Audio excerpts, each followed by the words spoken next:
गांधी परिवार पर ईडी जांच के खिलाफ कांग्रेस पार्टी सड़क पर उतरकर प्रदर्शन कर रही है। अमरावती जिले के चांदूर रेलवे में कांग्रेस पार्टी के कार्यकर्ताओं ने मोर्चा निकालकर केंद्र सरकार के प्रति अपनी नाराजगी जताई। यांना असं वाटतं की यांनी भ्रष्टाचार केला नाही तर चौकशीला समोर झालं पाहिजे आणि दूध का दूध पाणी का पाणी न्यायालयामध्ये सिद्ध झालं पाहिजे।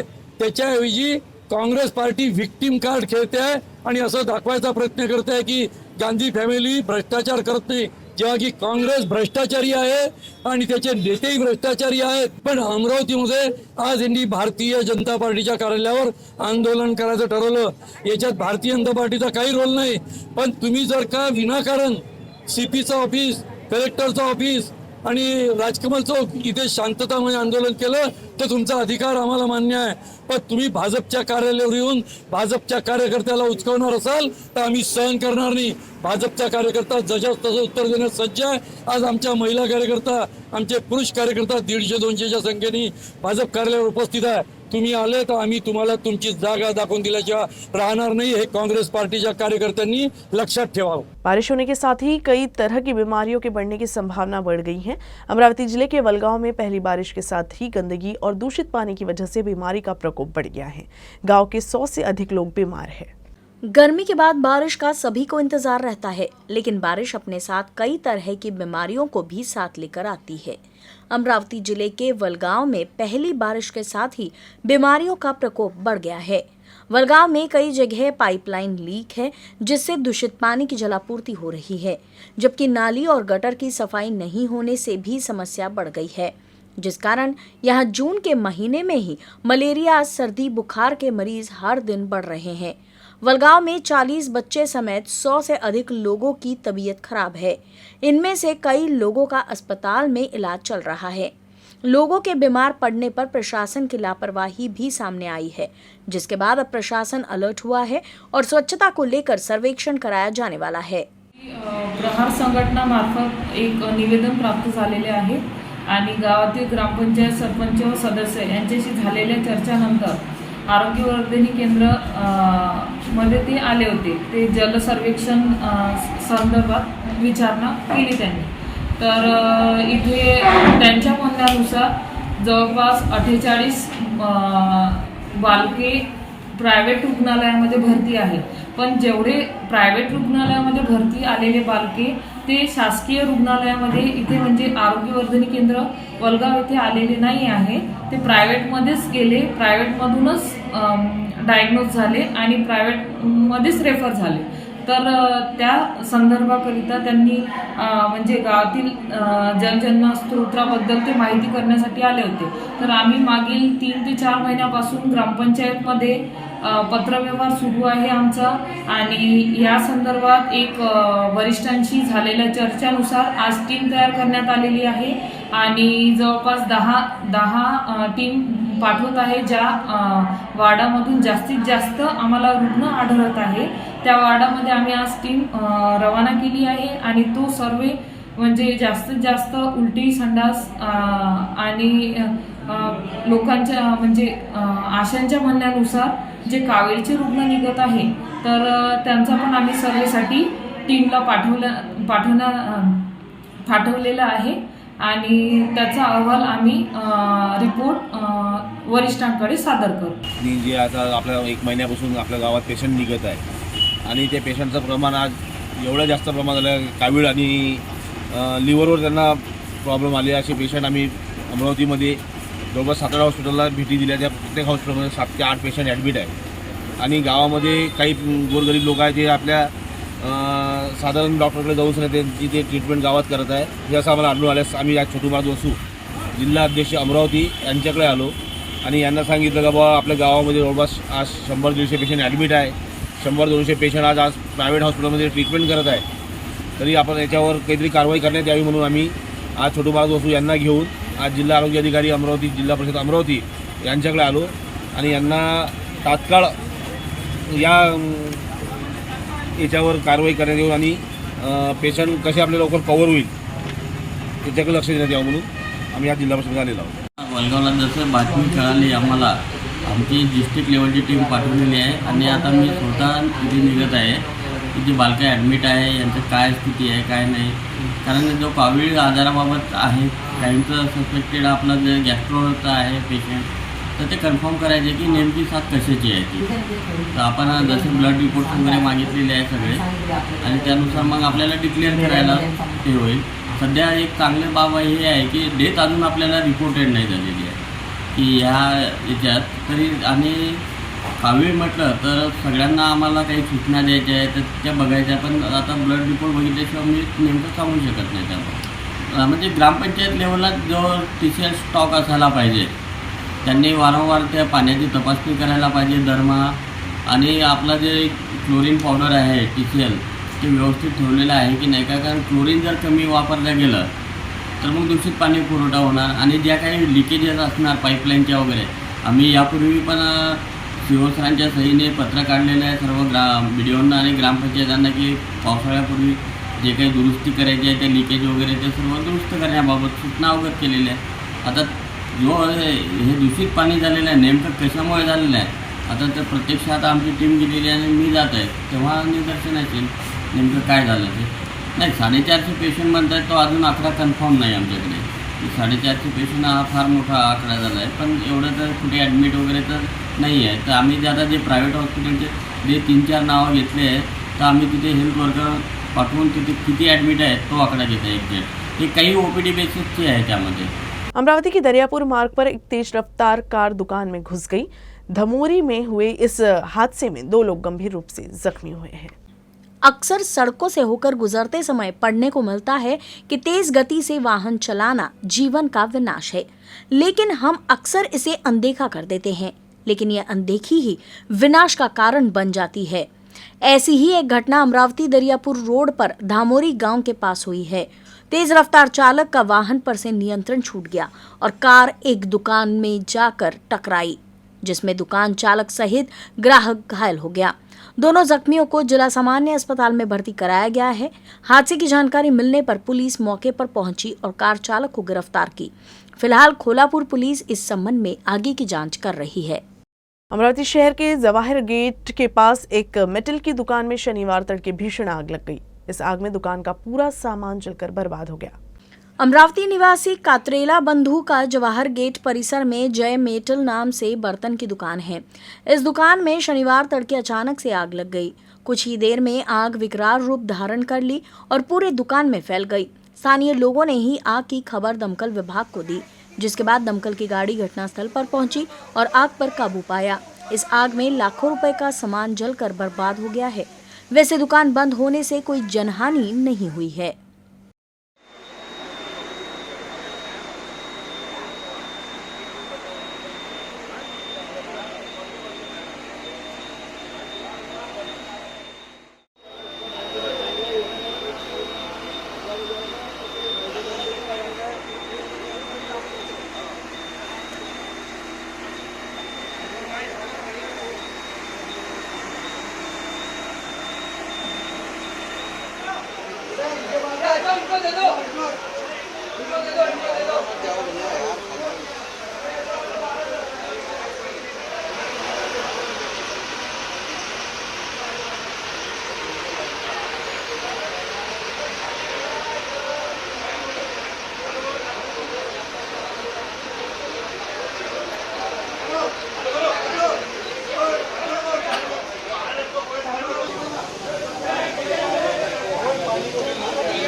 अमरावती में इन दिनों मेजर ध्यानचंद ट्रॉफी अखिल भारतीय महिला हॉकी टूर्नामेंट खेला जा रहा है। टूर्नामेंट का उद्घाटन पंडित जवाहरलाल नेहरू स्टेडियम में हुआ। टूर्नामेंट में देश भर से 12 टीम हिस्सा ले रही हैं।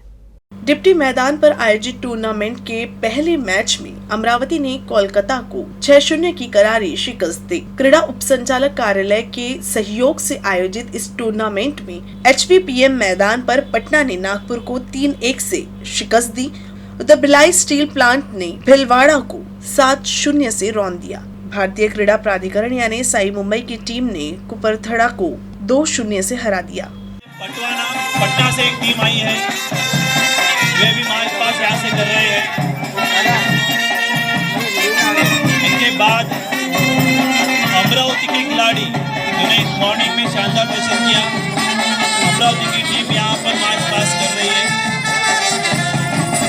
इसके बाद राजस्थान, नागपुर की टीम, कुल मिलाकर 12 टीम यहाँ पर आई है। इसके नागपुर की टीम, कपूरथला पंजाब की टीम यहाँ पर। मॉनसून ने अमरावती जिले में जोरदार दस्तक दे दी है। हालांकि पहली ही बारिश ने किसानों को झकझोर कर रख दिया है। कृषि उत्पन्न बाजार समिति में रखा अनाज भीग जाने से किसानों को भारी नुकसान हुआ है। मौसम विभाग के अनुसार विदर्भ में अगले 5 दिनों तक मूसलाधार बारिश की संभावना है। शनिवार सुबह अमरावती शहर और जिले के अन्य हिस्सों में भारी बारिश हुई। हालांकि मूसलाधार बारिश के कारण सोयाबीन, अरहर और चने की फसल भीग गई है, जिससे किसानों को लाखों रुपए का नुकसान हुआ है। अमरावती कृषि उपज मंडी समिति की लापरवाही की वजह से ये नुकसान हुआ है, ऐसा किसानों ने आरोप लगाया है। किसान कृषि उपज मंडी समिति से नुकसान की भरपाई की मांग कर रहे हैं।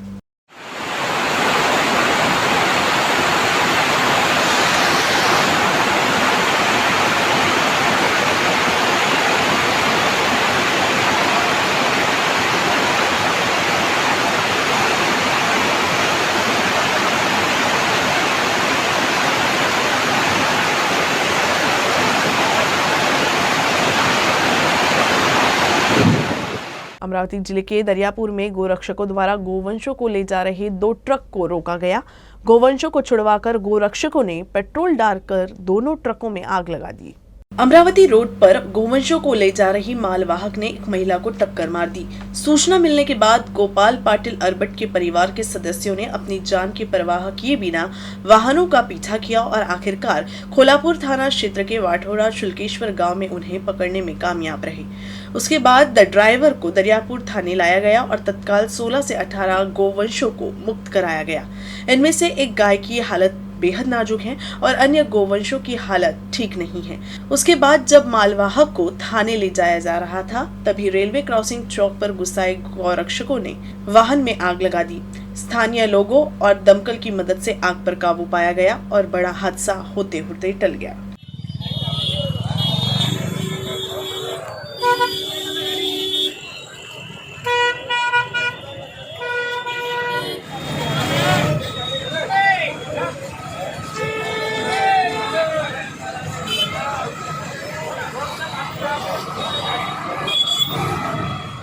नेशनल हेराल्ड प्रकरण में गांधी परिवार को बेवजह परेशान करने का आरोप लगाते हुए देश भर में कांग्रेस पार्टी प्रदर्शन कर रही है।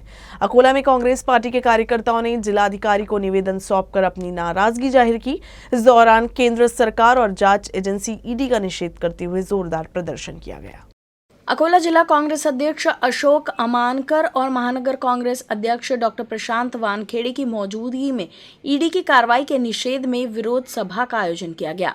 इस बैठक में कई गणमान्य व्यक्तियों ने कहा कि केंद्र सरकार जानबूझकर राहुल गांधी पर झूठे आरोप लगा रही है और अपने जांच तंत्र के माध्यम से उनके साथ अन्याय कर रही है। इस दौरान चेतावनी दी गई कि ईडी की फर्जी नेशनल हेराल्ड प्रकरण जब तक बंद नहीं होगा तब तक कांग्रेस राष्ट्रीय स्तर पर अपना आंदोलन जारी रखेगी। अकोला में कांग्रेस पार्टी के कार्यकर्ताओं ने वरिष्ठ नेताओं के नेतृत्व में जिलाधिकारी कार्यालय तक मोर्चा निकाला। आंदोलन के दौरान भारी संख्या में पुलिस बल तैनात किया गया था। इस दौरान पुलिस और प्रदर्शनकारियों में झड़प भी हुई। बाद में पुलिस ने कुछ प्रदर्शनकारियों को हिरासत में भी लिया।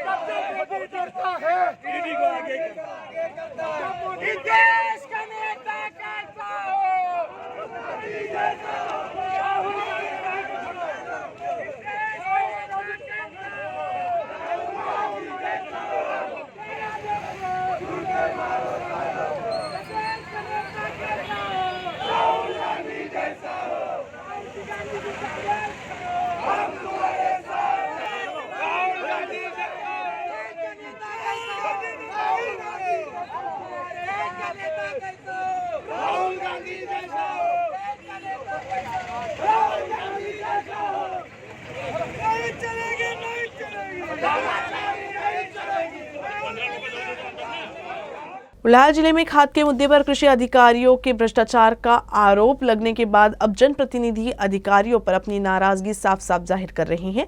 चिखली की विधायक श्वेता महाले ने बुल्ढाना में आयोजित एक बैठक में कृषि अधिकारी की जमकर क्लास ली और खाद बिक्री में किसी तरह की हेरफेर होने पर कृषि अधिकारी पर कार्रवाई करने की भी चेतावनी दी। बुल्ढाना जिले के कृषि केंद्र संचालकों द्वारा खाद के लीकिंग का आरोप लगा है, जिससे किसानों को मुश्किलें हो रही है। इस तरह की शिकायत मिलने पर चिखली की विधायक महाले ने अपने निर्वाचन क्षेत्र के किसानों की समस्या पर बुल्ढाना जिलाधिकारी कार्यालय में कृषि अधिकारी खाद उत्पादक कंपनी के प्रतिनिधि के साथ एक बैठक की। इस बैठक में एमएलए महाले ने खाद की लीकिंग नहीं करने की चेतावनी देते हुए कृषि अधिकारी पर अपनी नाराजगी जाहिर की। इस दौरान उन्होंने जिला परिषद कृषि अधिकारी अनीसा महाबड़े द्वारा अधिकारियों का बचाव करने पर उन्हें कड़क अंदाज में चुप कराया। कृषी विभाग का झुकलं होतं का?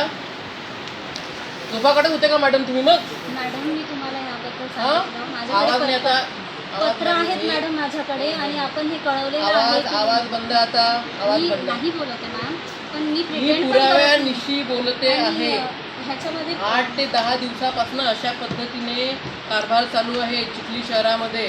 आणि काय असा करतोय नियम मग हा विषय कृषी विभाग? मीडियापर्यंत जाणार आहे, पण आम्ही ह्याच्यामध्ये बिलकुल कुठल्याही कंपन्यांना प्रोत्साहित करत बुल्हान जिले में एक किसान द्वारा बैंक से 5.5 करोड़ रुपए के कर्ज के लिए आवेदन किए जाने की बात इन दिनों काफी चर्चा में है। बुल्ढाना जिले के आदिवासी बहुल चांगेफल गांव के अल्पभूधारक किसान शुभम इंगोले ने अपने पैतृक जमीन पर 5 स्टार होटल शुरू करने के लिए बैंक से 5.5 करोड़ रुपए के कर्ज की मांग की है। इस आवेदन से बैंक अधिकारी भी अचरज में है। बुल्ढाना जिले के आदिवासी बहुल चांगफेड़ गांव के अल्पभूधारक किसान शुभम इंगले का परिवार पीढ़ी दर पीढ़ी खेती का ही काम करते आ रहा है, लेकिन खेती से उनके पारिवारिक ज़रूरतें तो पूरी हो जाती, लेकिन इससे उनकी प्रगति नहीं हो रही।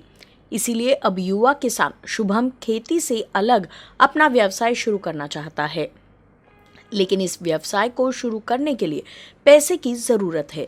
अब ये ज़रूरत खान से पूरी होगी तो उसने बैंक से 5.5 करोड़ रुपए के कर्ज के लिए आवेदन दिया है। शुभम का कहना है कि खेती में कई प्रगति नहीं हो रही, जबकि कई व्यवसाय करने की कोशिश लेकिन सफलता नहीं मिली, इसलिए अब एक 5 स्टार होटल बनाना चाहता है। शुभम का मानना है कि देश में 5 स्टार होटल का कारोबार खूब फल फूल रहा है, ऐसे में इस व्यवसाय में काफ़ी मुनाफा है। आपल्या देशामध्ये निवडणुकीचा फार मोठा धुमाकूळ चाललेला आहे आणि आमदारांना आणि खासदारांना मुंबईमध्ये अशा मोठ्या मोठ्या ठिकाणी 5 स्टार हॉटेलमध्ये त्यांना आश्रय दिला जात आहे आणि त्याच्यापासून त्या हॉटेलांना खूप मोठं असं उत्पन्न मिळत आहे।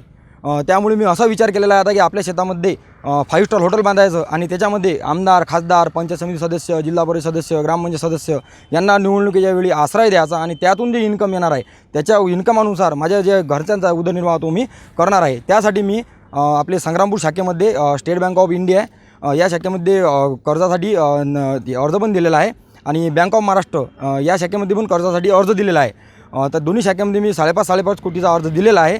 त्याच्यातून जे मला पैसे देतील त्याच्यावरून मी माझ्या शेतामध्ये 5 स्टार हॉटेल बांधीन आणि 5 स्टार हॉटेलमधून जे उत्पन्न येईल त्या उत्पन्न मी त्यांचा जे कर्ज जे आहे ते परतफेड करणार आहे। हालांकि जब बैंक के पास इस तरह से कर्ज का आवेदन आया तो बैंक के अधिकारी भी अचरज में आ गए। उन्होंने कर्ज के आवश्यक शर्त को पूरा करने के बाद ही कर्ज देने की बात बताई।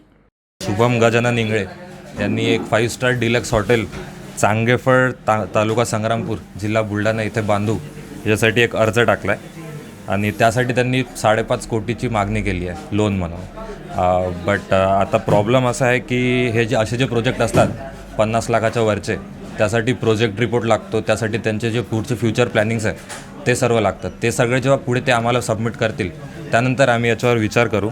सध्या तर याच्या मागचं मला लॉजिक काही रॅशनल सध्यापर्यंत काही कळलं नाही आहे। जेव्हा ते प्रोजेक्ट रिपोर्ट सबमिट करतील तेव्हा आम्ही याच्यावर पुढे विचार करूया। अब शुभम को बैंक से कर्ज मिल पाता या नहीं ये तो अभी कह पाना कठिन है, लेकिन इतना तो है कि शुभम अपने प्रगति के लिए कुछ बड़ा करने की सोच रखता है। न्यूज रूम से बस इतना ही। खबरों का सिलसिला यूं ही चलता रहेगा। आप देखते रहिएगा यूसी न्यूज अमरावती।